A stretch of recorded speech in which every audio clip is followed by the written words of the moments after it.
네, 잘 녹지 않는 항암 물질을 주사제 형태로 만드는 원천 기술에 대한 보도를 보셨는데요. 네, 기술을 개발한 SN바이오사이언스의 박영환 대표이사 그리고 이 회사를 취재한 이성규 기자와 자세한 내용 알아보겠습니다. 두 분 모두 어서 오세요. 안녕하세요. 네. 자, 이성규 기자, 우선은 그 잘 녹지 않는 항암 물질을 주사제 형태로 만들면 어떤 장점이 있는 건지 다시 한번 정리해 주시죠. 그 대장암 항암제인 이리노테칸을 예로 들면요. 이 이리노테칸은 비활성 물질로 우리 몸에서 활성 물질로 변환됩니다.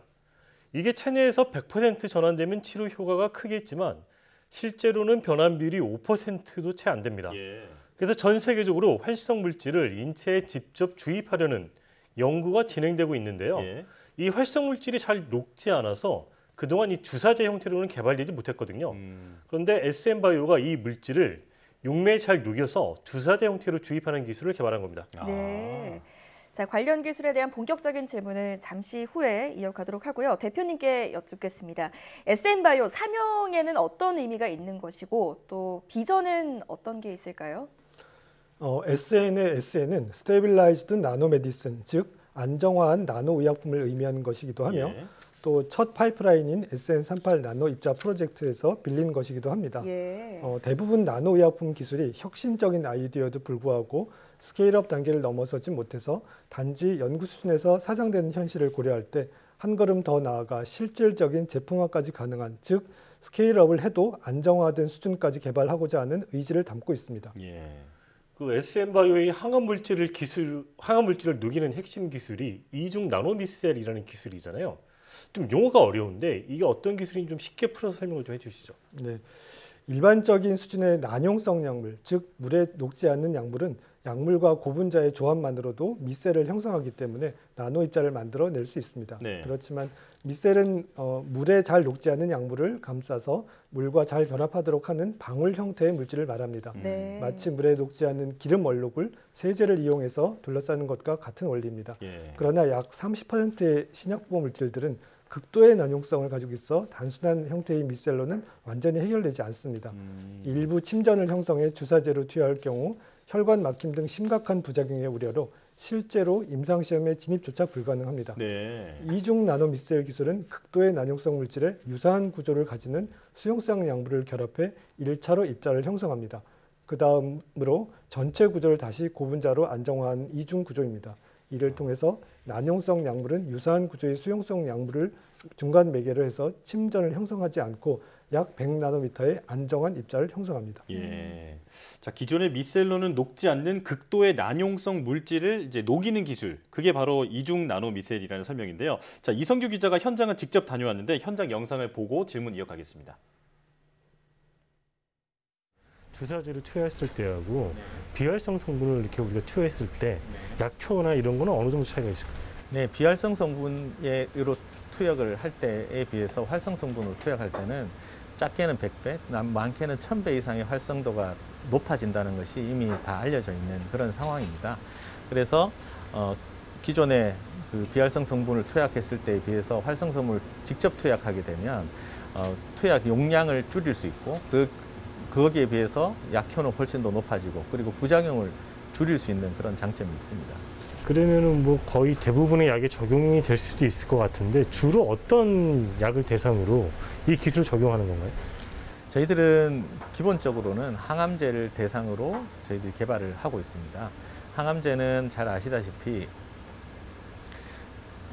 기본적으로 항암제 물질 자체가 난용성의 물질들이 많습니다. 그리고 항암제는 매우 고가의 약제들이기 때문에 저희들이 이런 그 제재화를 바꿨을 때 훨씬 더 고부가가치를 이룰 수 있다고 저희들이 생각을 하고 있습니다. 그리고 항암제의 적용을 하게 되면 암으로 고통받는 많은 환자들이 부작용을 훨씬 더 낮추는 그 약제를 개발함으로써 환자들에게도 훨씬 더 많은 어떤 이익이 돌아갈 수 있지 않겠나 그렇게 저희들이 생각을 하고 있습니다.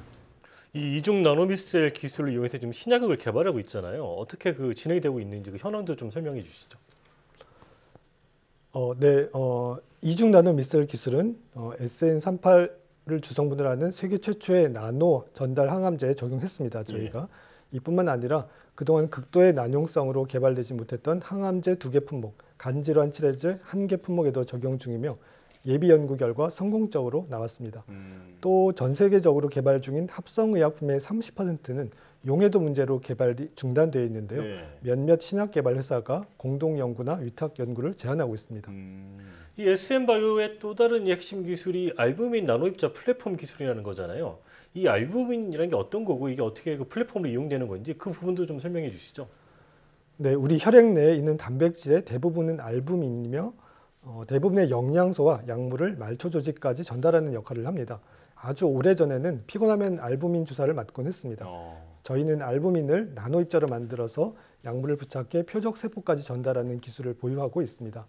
알부민을 나노 입자로 만드는 기술 자체는 전 세계 5개 회사만 스케일업 기술을 보유할 정도로 매우 어려운 기술이며 저희는 국내 최초, 세계 5번째로 스케일업 공정 기술을 개발했고 현재 임상 일상 신청을 완료했습니다. 예. 알부민은 많은 약물과 잘 부착하는 성질이 있어서 이러한 성질을 이용해 앞으로도 다양한 항암제, 난치성 치료제의 전달에 응용할 수 있습니다. 네.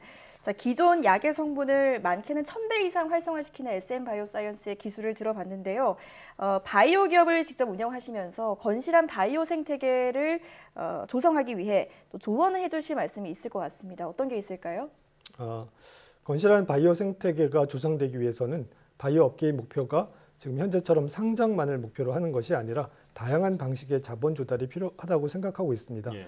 현재 투자자들이 투자한 금액을 회수하는 방안이 거의 상장밖에 없는데요. 이런 상황에서는 바이오 업체가 장기적인 관점에서 연구 개발에 집중하지 못합니다.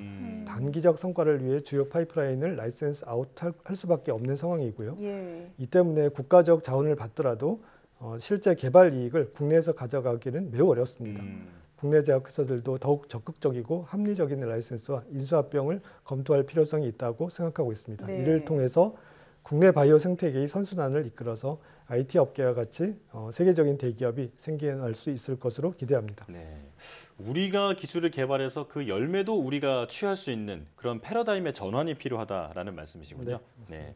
자, 오늘 체내 흡수가 어려운 항암 물질을 주사제로 만들어서 약효를 극대화하는 기술에 대해서 알아봤는데요. 앞으로도 암 정복을 앞당기는 데 힘써 주시길 바라겠습니다. 네. 자, 지금까지 바이오 위클리 SN 바이오사이언스 박영환 대표 그리고 이성규 기자와 함께했습니다. 고맙습니다. 네, 감사합니다.